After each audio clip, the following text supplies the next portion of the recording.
Lord Indra is highly revered in the Vedas as the king of heavens, thunder, storms, river flows, lightning, rains, and war. Once, Lord Indra was riding on his elephant Airavata and came across the sage Durvasa. Sage Durvasa offered the king an auspicious garland which was given to him by a nymph. Lord Indra accepted the garland and placed it on the trunk of his elephant Airavata. The elephant threw the garland on the ground and trampled it.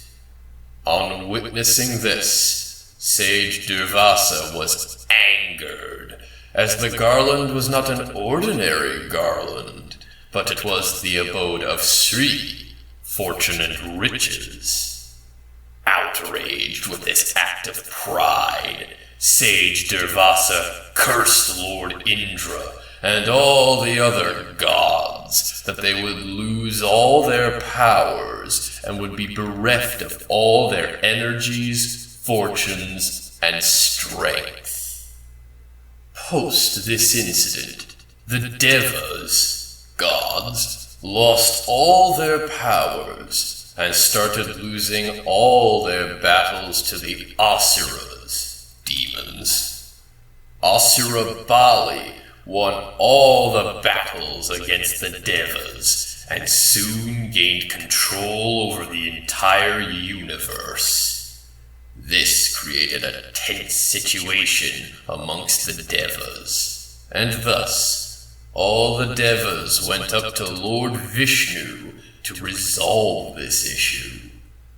Lord Vishnu advised the Devas that only the elixir that resided at the bottom of the Kashir Sagar, also known as the Milky Ocean, can restore back their lost strength and power. It was impossible for the Devas to churn such a vast ocean alone. Hence, the Devas formed an alliance of sharing the nectar of immortality, Amrita, with the Asuras, in order to convince them to jointly churn the Milky Ocean. Churning the ocean of milk was an elaborate and tedious task. In order to churn the ocean, Mount Mandara was used as the churning rod, and the snake god Vasuki was used as the churning rope.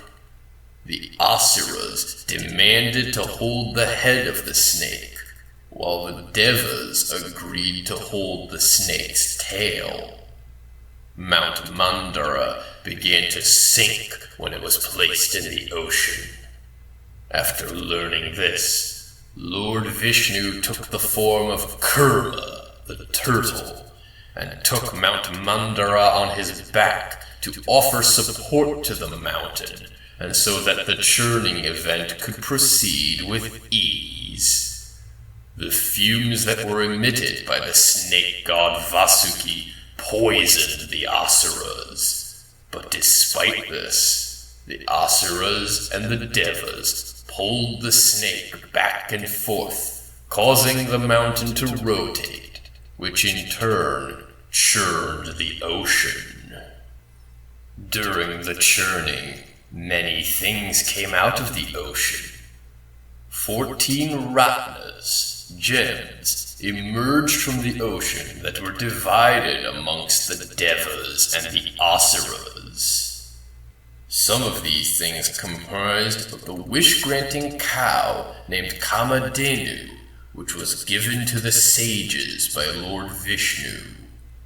A 7-headed horse named Unnashravas also emerged from the ocean, which was taken by the Asuras. The Parijat, the tree that always blossomed, was taken to heaven by the Devas. Another tree, which produces alcohol and wine, named Varuni, was taken by the Asuras. Then emerged the goddess of wealth, Lakshmi, who chose to marry Lord Vishnu.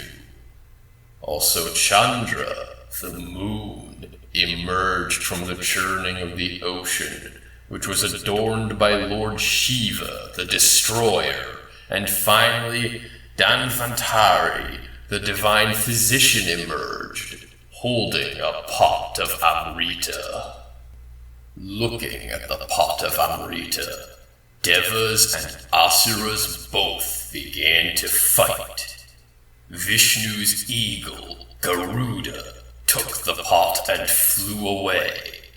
A few drops of nectar fell in Prayagraj, Haridwar, Ujjain, and Nasik, where the Kumbh Mela is celebrated every 12 years. One of the Asuras somehow got a hold of the pot. The Devas, now tensed, turned to Lord Vishnu for help.